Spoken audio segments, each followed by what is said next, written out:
भगौड़ा इस समय कौन है पूरा देश जान रहा है। भगौड़ों के बारे में मत कहिए। देश का प्रधानमंत्री किस गुफा में छुपा हुआ है, पहले उसको निकाल के लाइए। पहले उसको निकाल के लाइए। प्रधानमंत्री किस गुफा में छुपे हुए हैं? प्रधानमंत्री के बारे में प्रधानमंत्री गुफा में छुपे हुए हैं। प्रधानमंत्री को निकाल के लाइए। प्रधानमंत्री को निकाल के लाइए। मुद्दों पे बात नहीं करेंगे। इस्तेमाल किया है। मान्यवर, मैं अदम गोंडवी जी की चंद लाइनों से अपनी बात शुरू करना चाहता हूं कि तुम्हारी फाइलों में गांव का मौसम गुलाबी है, तुम्हारी फाइलों में गांव का मौसम गुलाबी है, मगर ये आंकड़े झूठे हैं, ये दावा किताबी है।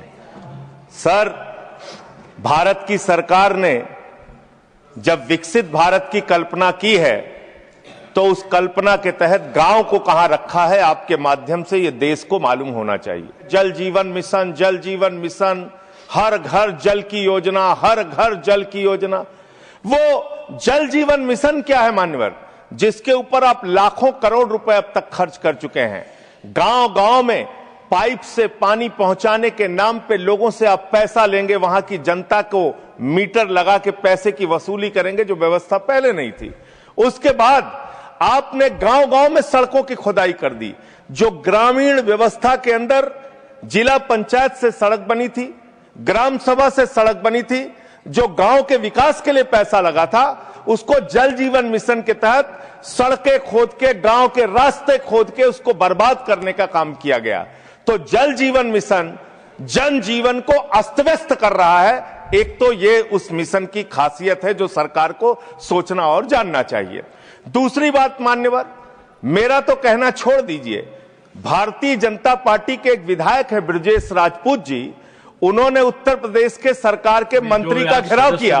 मान्यवर, अरे मान्यवर, देश का सबसे बड़ा राज्य है, उसी राज्य से आप भी आते हैं, हम भी आते हैं, उसी राज्य से आप भी आते हैं, हम भी आते हैं। तो अगर एक भ्रष्टाचार के मामले में कोई जानकारी आपके माध्यम से मैं दे रहा हूं तो जानना चाहिए मान्यवर आपको। मान्यवर, रूरल डेवलपमेंट के नाम पे इस जल जीवन मिशन में गांव गांव में टंकियां बनाई गई।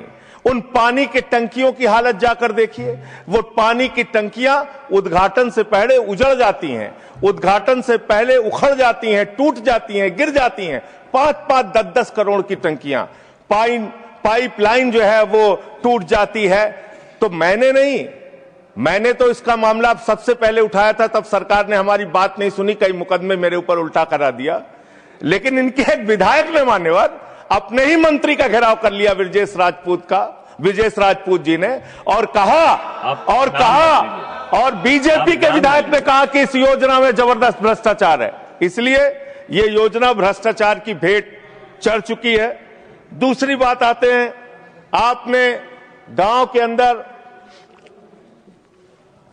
जो तमाम और स्कीम शुरू की और उसकी हकीकत क्या है, कितना बजट निर्धारित किया, कितना खर्च किया।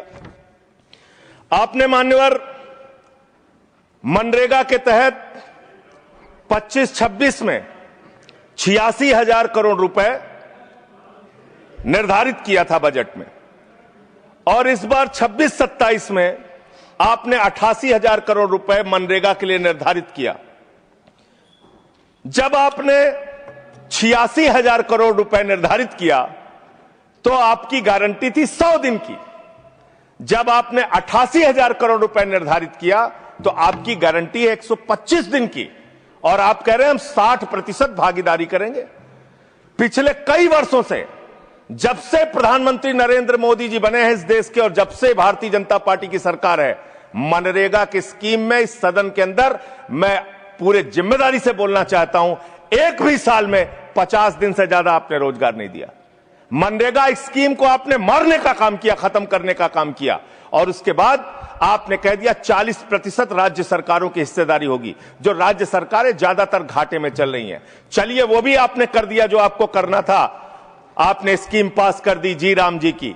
लेकिन मुझे आप जरा कृपा करके बताइए, आपके हिस्से का 125 दिन के हिसाब से रुपया बैठता है मंत्री जी 2 लाख करोड़ रुपए। तो आपने तो निर्धारित ही 88,000 करोड़ रुपए किया है, तो आप इस स्कीम में क्या सोचते हैं, क्या आपकी योजना है और कितना आप बजट निर्धारित करना चाहते हैं। यानी कि आपकी मंशा ही साफ नहीं है कि आप मनरेगा स्कीम को गांव-गांव तक चला सकें।